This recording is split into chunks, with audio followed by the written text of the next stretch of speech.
This is my review on Mean Girls, Mean Boys, episode 9. BCB got tore out the frame during that jumping. And the fact they were trying to downplay it is what I'm saying, okay. Castellet and De Niro, MVP of the jumping, I can't lie. They basically were trying to fight them after the jump as well, and then BCB were acting like they were on that. But I just feel like after the jump, they needed to recoup. My issue that I had with BCB is that they are being hypocrites. They are basically asking for equality about the jumping, but you don't want to have fair rules amongst everyone. So that's where the issue lays, because you think, okay, I can jump people, I can use weapons, but you don't think people will retaliate. It doesn't make any sense. Like, nobody should be jumping anyone else. You should do a one-on-one, because you guys claim that you're so strong. Why not fight people one-on-one then? Then Zanaya comes with like, oh, I can eat the jumps. I don't mind getting jumped. That's insane. Sorry, that's insane behavior. I agree with Zanaya. The Vanity sisters didn't get their lick back either. They literally allowed the jumping to happen, and they did fight. Yeah, don't get me wrong, but they should have done more for the amount of times they got jumped. I thought I was bugging, but you're telling me Starlet and Chanel fought over a position on BBO that they were never gonna get. That's what's even spinning me more. You fought over something that you were never going to obtain. Me personally, Starlet was doing too much grabbing, and her duo as well wasn't really doing that much as well. Starlet lost the fight.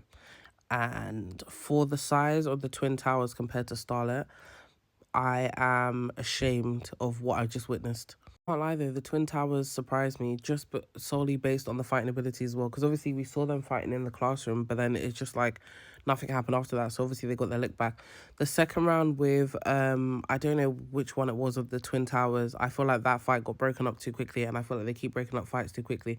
She got on the couch immediately, like, break it up, break it up. No, how about we let it carry on for maybe 10 more seconds, then we break it up. In regards to Fiji and Ayana as well, I feel like it felt like Fiji and Ayana didn't want to fight. It felt like obviously Ayana was calling people out, but she wasn't direct about it. Then Fiji also was hesitant to get up as well. She knew, quote unquote, it was about her, like she said in her confessionals. The first round I'm going to give to Fiji. The second round I'm going to give to Ayana. I feel like Ayana was the hits, you could feel them. On top of that as well, Fiji fell.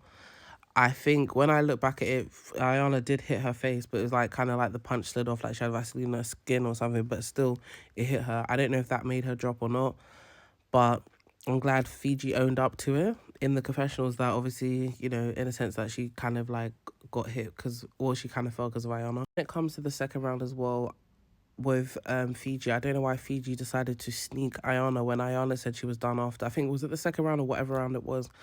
Ayana's then focused on getting a drink or whatever and stuff, then Fiji sneaks her. You could ask for a head up. That's why you got socked in the face like that. India is correct about the boxing analysis that she did, or analogy that she used.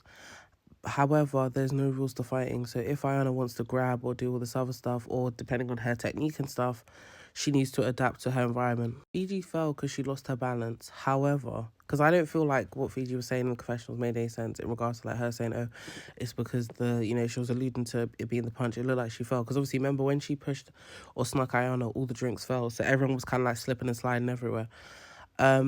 If that punch had landed 2 centimeters below where Ayana hit her, she would have been unconscious. She would have been in the hospital. Can't lie, Castellet and De Niro's commentary during the fight as well, the altercation, had me laughing. I was confused that they said that Fly 9 was meant to get Ayana, but I understand what they're trying to say, like, oh, if you're duo fights, you need to fight as well, because similar to what Ken did with Noonie K when they came in as well, they were like, oh, you need to fight if blah, blah, blah, and all that other stuff. I don't think so.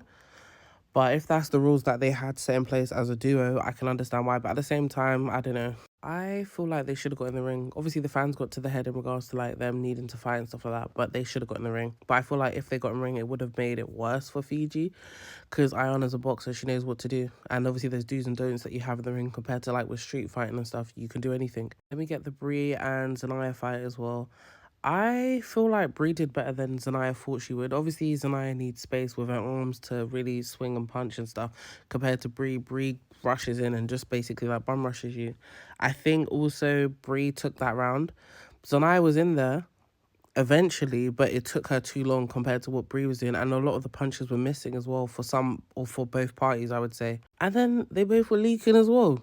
Brie was leaking from the face. I don't know if it was a piercing that was ripped out or something, because it was just like that the eyebrow area.